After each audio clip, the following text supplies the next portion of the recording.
The ground stop at several local airports just lifted. We are looking live right now over DCA flights finally taking off after several hours. The FAA saying tonight a strong chemical smell at the Potomac Tracon facility out in Warrenton, Virginia is to blame for all this. Thank you for being with us here at 11 o'clock. I'm Josh Chapin. In the last 30 minutes, all ground delays have been lifted, but travelers no doubt will see residual impacts into the evening. 3 major airports in our area all been affected by this: Reagan National, Dulles, and BWI. At one point, there was an average delay of nearly 4 hours for some travelers.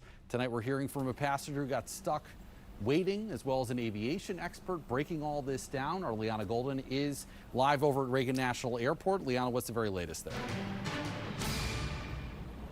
Well, Josh, as you mentioned, that ground delay has officially been lifted here at DCA, but we're still seeing those delays left over from that nearly 3-hour ground stop earlier today. Check it out. This board completely covered in yellow. No more cancellations, but all of these are delays. Check it out. We've got one flight scheduled out 7:45 tomorrow morning. That's Saturday morning, headed to Detroit. So those folks are going to have to find a place to stay tonight, as all these people who have been dealing with these delays all evening, a lot of them turning to hotels, some people sleeping it out here at the airport, or maybe hitting the road.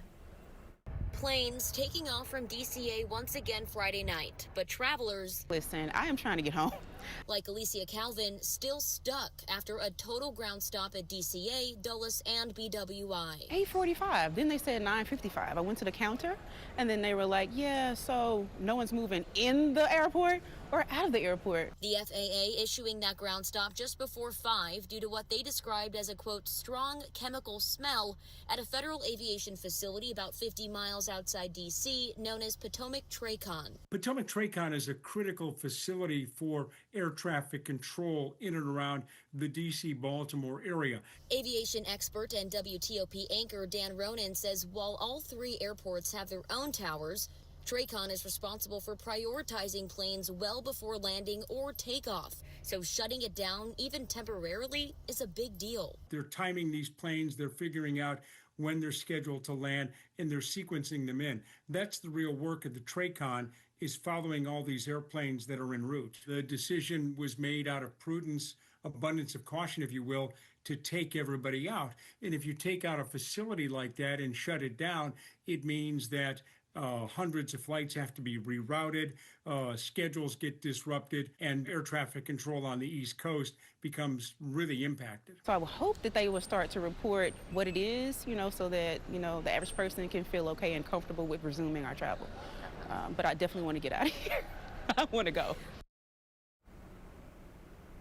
And we hope she made it home tonight. Now, Transportation Secretary Sean Duffy says that the source of that smell has been tracked down to a circuit board that overheated. He says it has since been replaced. Reporting live at Reagan National Airport tonight, I'm Liana Golden, 7 News. And Liana, we wish Alicia and all the other people who are trying to get home a safe journey. Liana, thank you. More